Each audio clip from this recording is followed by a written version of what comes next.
Protecting our waterways is one of the most crucial challenges for mankind in this century. This is the purpose of Watsyn, an long and short-term solution to monitor our waterways in order to analyze and lower the impact of human activities from growing cities to illegal dumping. Watsyn is a network of smart probes distributed in the waterways. They measure temperature, pH, conductivity, and turbidity using sensors currently available in the market.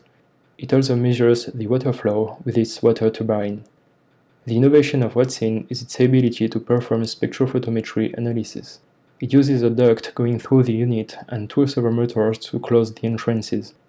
In the darkness, an RGB LED emits a range of wavelength and a photocell measures the intensity received. By compiling the data, we can perform autonomously and quickly a spectrophotometry of the water. With this data, we will be able to better detect contaminants and improve the control of the quality of our waterways.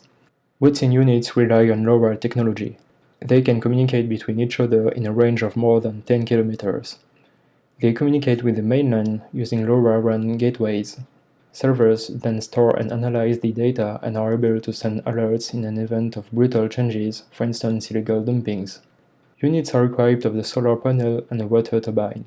With this hybrid source of power, Watsyn units produces their own electricity day and night, sun or storm. As the system operates for only a few seconds each 10 minutes and is plunged into sleep for the rest of the time, units have a low power consumption. With batteries of only 2 ampere hours, units can operate for 20 days without any input of energy. Watsyn can then autonomously operate for years and possibly decades. Units use components already available on the market and others are easily manufacturable or 3D printable.